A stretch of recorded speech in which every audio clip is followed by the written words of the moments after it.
The phone slipped from Amara's trembling fingers and clattered softly against the bathroom sink. "Open the door." Daniel's voice came through the wood, low and controlled, the way it always did when he was trying not to explode. The doorknob rattled once, twice. Amara pressed her back against the cold tiles, breath trapped in her chest, her pulse pounding so loudly she was sure he could hear it. The bathroom light flickered overhead, throwing harsh shadows across her face as she bent down and grabbed the phone again. Her screen glowed, still connected, still on a call she hadn't meant to make. Before the story continues, kindly subscribe to this YouTube channel, like the video, and turn on notifications so you don't miss the conclusion of this story and more intense stories like this.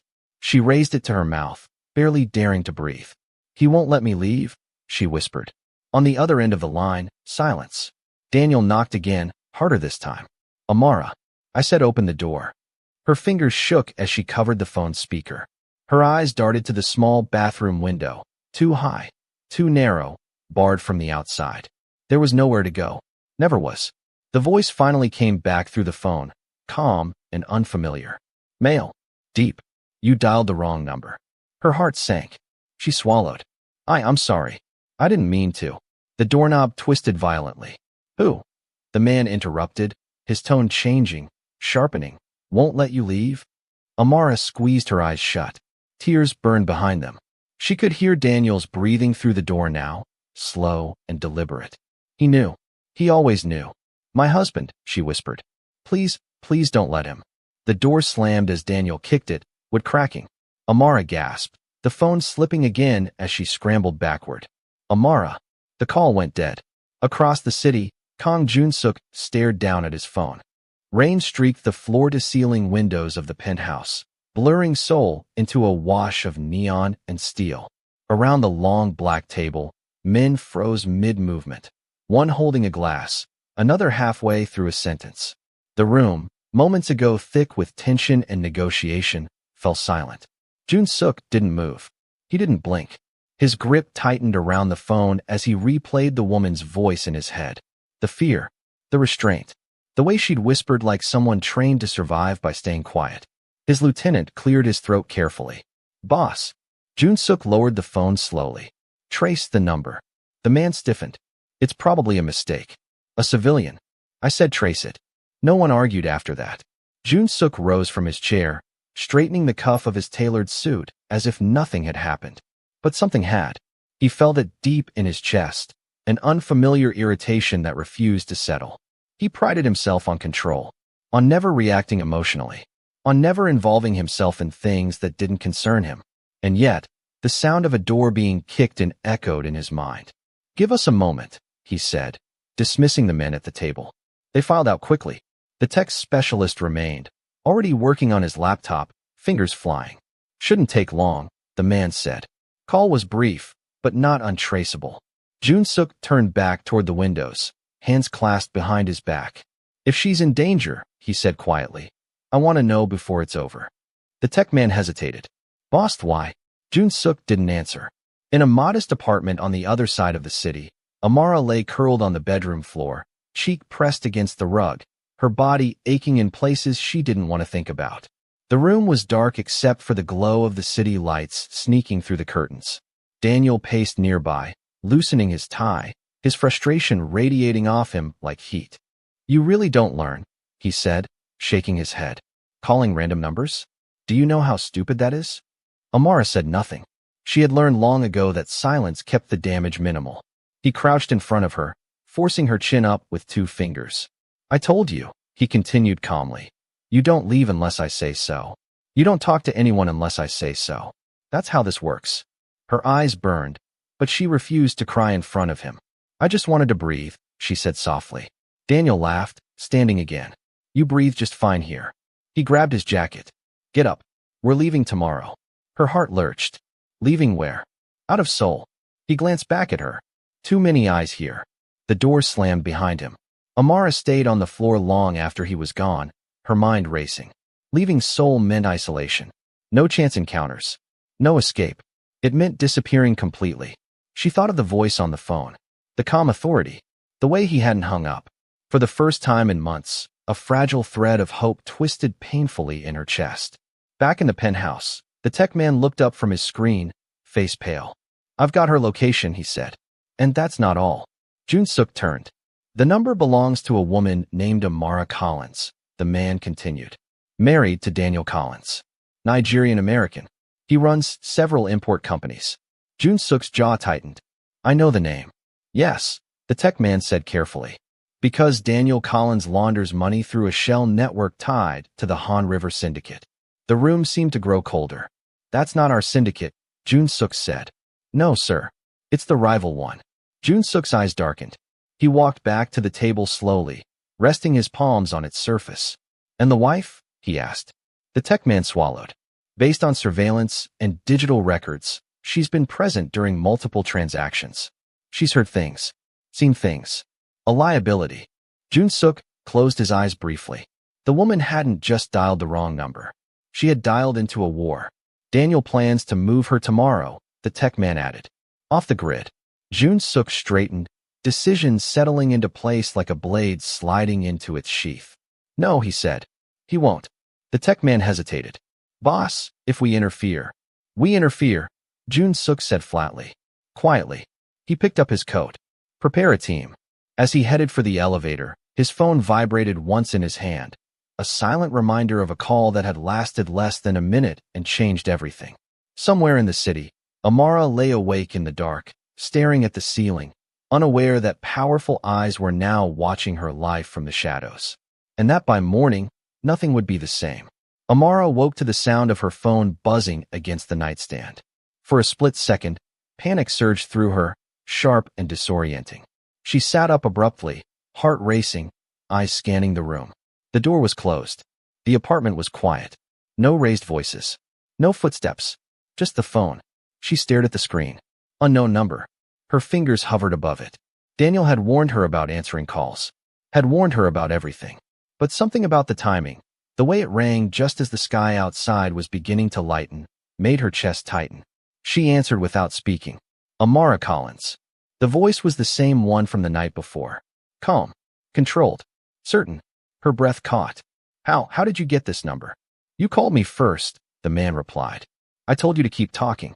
You didn't." Fear crawled up her spine. She swung her legs off the bed and padded silently toward the window, peeking through the curtain. Daniel's car was still downstairs. "He's here," she whispered. "You shouldn't be calling."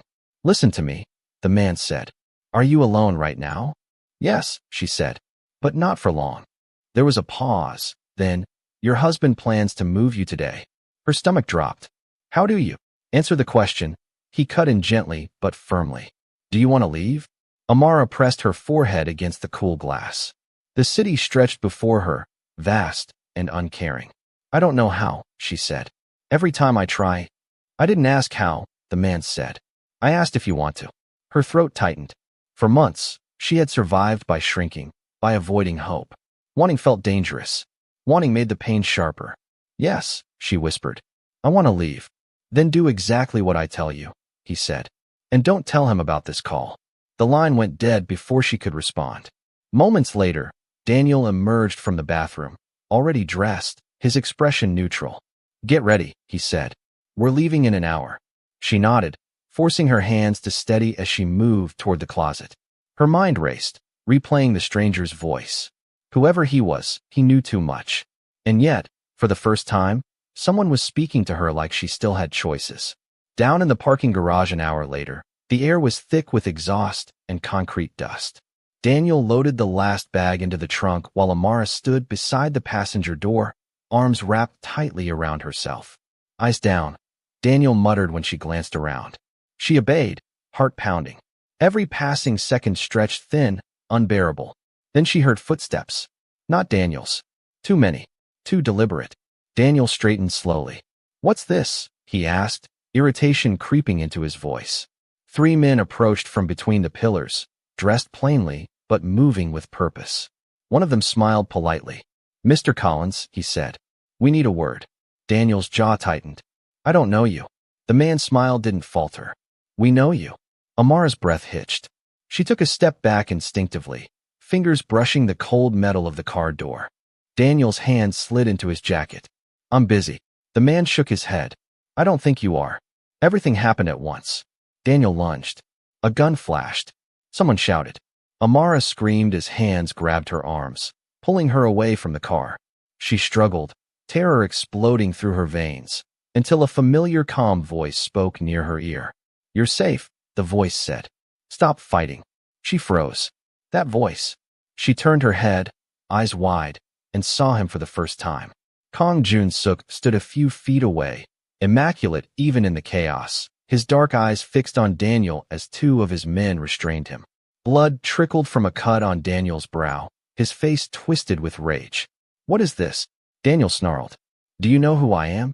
Joon-seok stepped closer. Yes, he said quietly. That's the problem. Daniel laughed harshly. You think you can just take my wife? Amara flinched at the word. She's not an object, Joon-seok replied. And she's leaving. Daniel struggled against the men holding him. Amara, he shouted. Don't listen to him. Come here. Now. Her body shook. Old instincts screamed at her to obey. To survive. Joon-seok glanced back at her. Your choice, he said. Amara's chest heaved. She took one step back. Then another. Daniel's eyes widened. You ungrateful.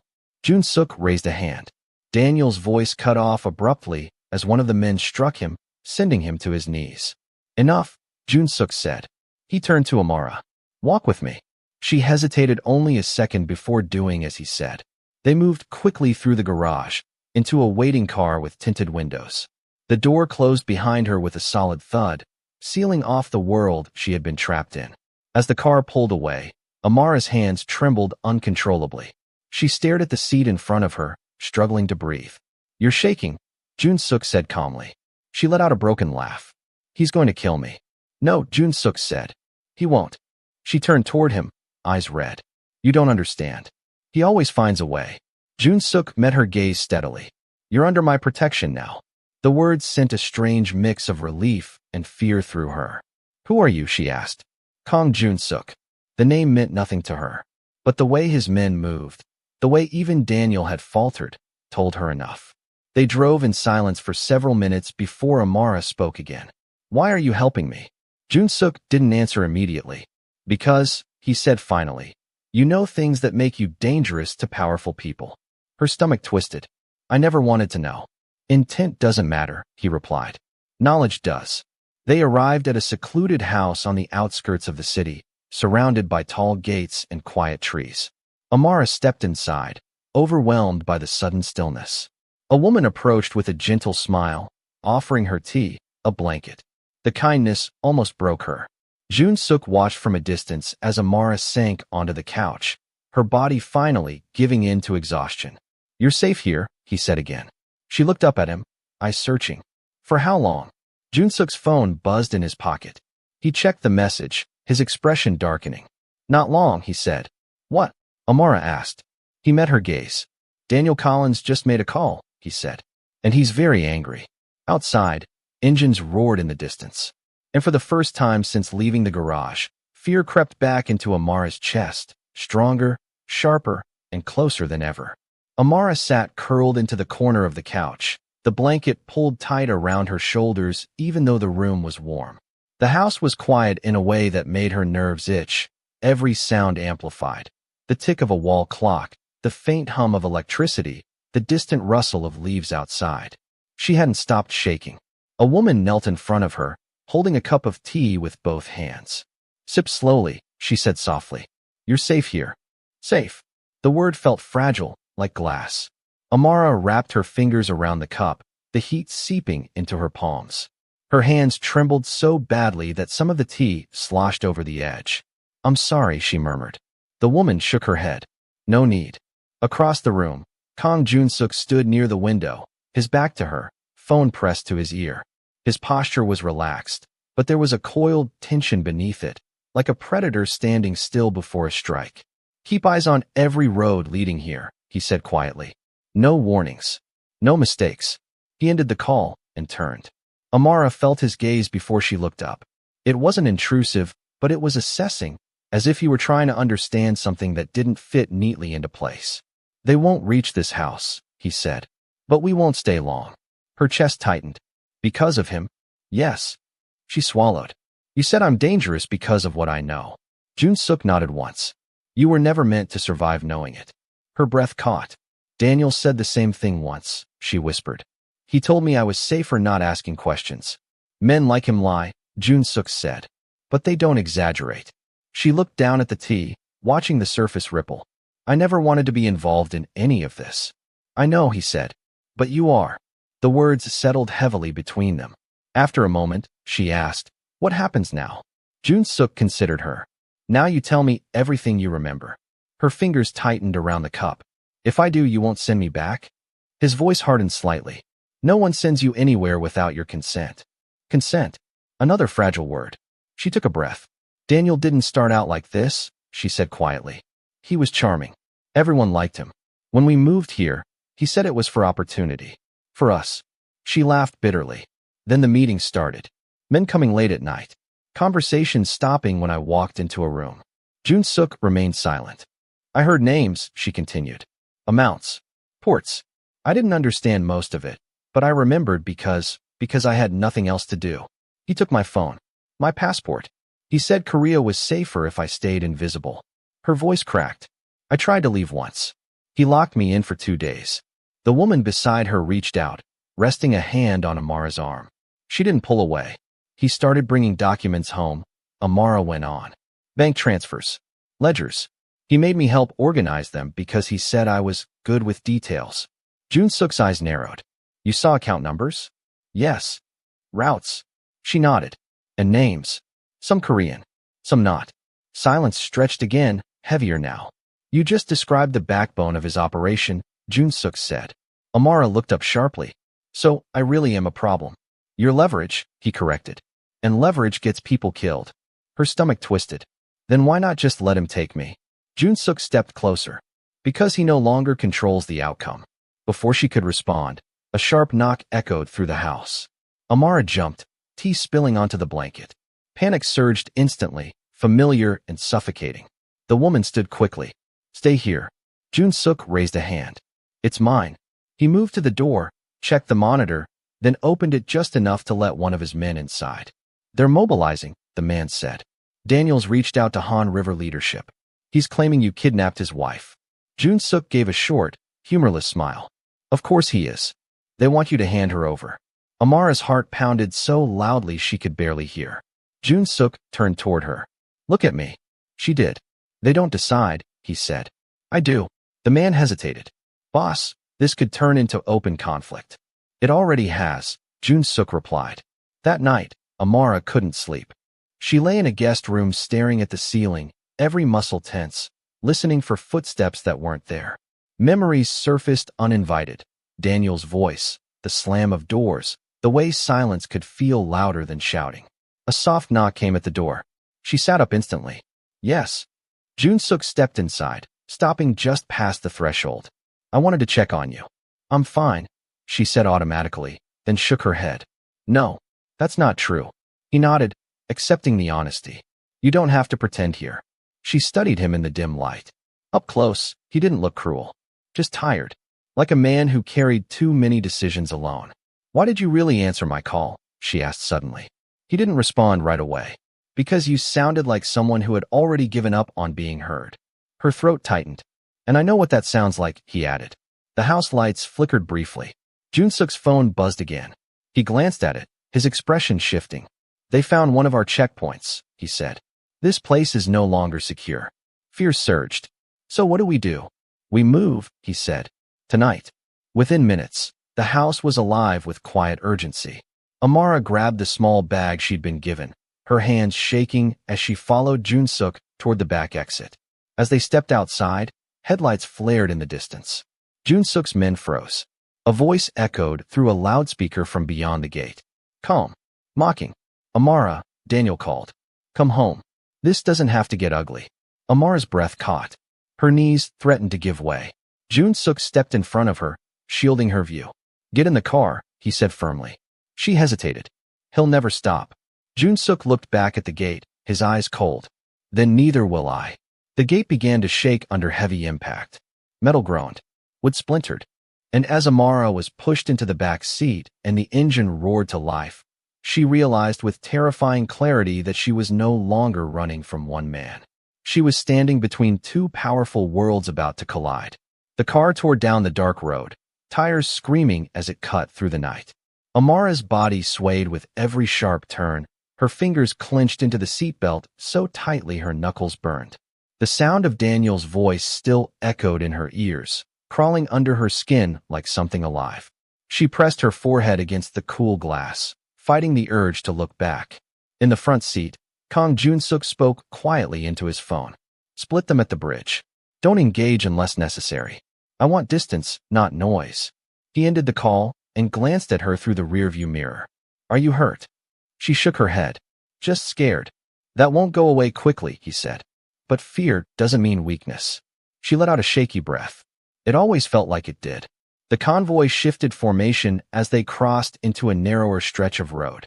Headlights appeared behind them, then disappeared again, like predators testing distance. They're following us, Amara whispered. Yes, Joon-seok replied calmly. They want you alive. That doesn't make me feel better. A faint smile touched his lips, gone as quickly as it appeared. It shouldn't. They reached a hidden underground entrance beneath an abandoned warehouse. The car slid inside just as a burst of gunfire cracked through the air outside. Amara flinched hard, a scream lodging in her throat. The doors slammed shut behind them. Inside, the space buzzed with controlled chaos. Men moved quickly, voices low, weapons checked and rechecked. Amara stood frozen near the car until Joon-seok approached her.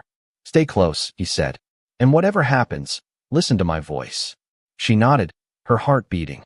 They moved through a series of corridors until they reached a reinforced room. The moment the door closed, the sound of the outside world vanished, replaced by thick, heavy silence. Amara sank onto a chair, her legs giving out beneath her. This is insane, she murmured. All of this because of me. Joon-seok crouched in front of her, meeting her eyes. No, because of choices other men made. She studied his face, searching for deceit, cruelty, anything that would prove she'd simply traded one cage for another. But she saw none. Daniel said no one would ever help me, she said quietly. He said people like me disappear. Joon-seok's jaw tightened.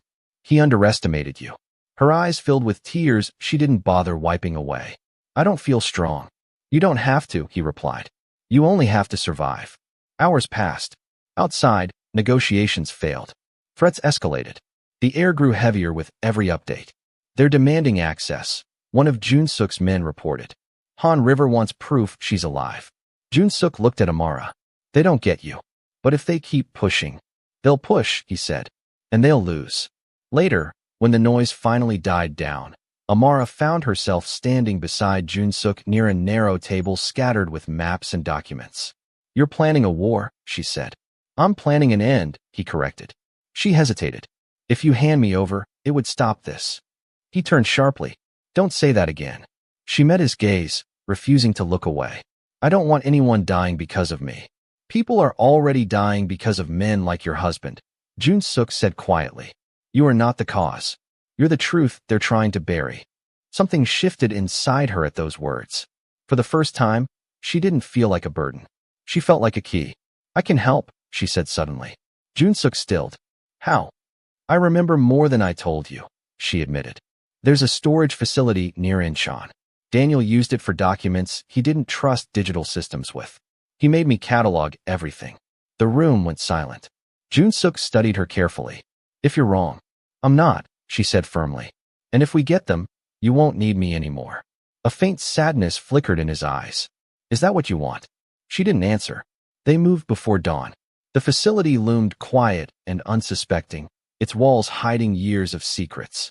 Amara's chest tightened as she stepped out of the car, memories flooding back, Daniel's hand on her shoulder, his voice reminding her to stay quiet. Joon-seok noticed her hesitation. You don't have to go inside. I do, she said. This ends when I stop being afraid. Inside, the smell of dust and old paper filled the air. Amara led them through rows of shelves until she stopped in front of a locked cabinet. That one, she said. The door was forced open. Inside were folders, drives, handwritten notes. Joon-seok exhaled slowly. This will destroy him. Before relief could settle, a sharp noise rang out. Gunshots. Ambush, someone shouted. Chaos erupted. Amara dropped to the floor as bullets tore through shelves. Joon-seok moved instantly, pulling her behind cover, his body shielding hers. Stay down, he ordered. She pressed herself against the cold concrete, heart pounding, ears ringing. Between the noise, she heard Daniel's voice again, closer this time. Amara, he called. I know you're here. Her breath caught. Tears streamed silently down her face. Joon-seok leaned close. Listen to me, he said firmly. Whatever he says, you don't answer. Daniel's footsteps echoed. You think this man cares about you? He sneered. You're just a bargaining chip. Amara squeezed her eyes shut. Joon-seok rose, weapon steady. This ends now. As the two worlds collided in a storm of gunfire and shouted commands, Amara realized she was no longer hiding. She was standing at the center of everything. And the final choice, her choice, was seconds away. Gunfire cracked through the warehouse, sharp and deafening. Concrete chips flew as bullets tore into the pillars, the echo bouncing violently off the walls. Amara pressed herself tighter against the floor, her hands over her head, her whole body trembling as if it might come apart. Stay with me, Kang Joon-seok said firmly, crouched over her, his arm braced protectively across her back. His voice cut through the chaos, steady and grounding. Breathe. She tried. In. Out. The air tasted like dust and fear. Daniel's voice rang out again. Closer now, slick with confidence. You always did hide behind other people, Amara. Come out. I promise I won't hurt you. Her stomach twisted violently. Memories slammed into her all at once. Those same words whispered after slammed doors, after broken glass, after apologies that tasted like lies. She shook her head, tears streaking down her cheeks.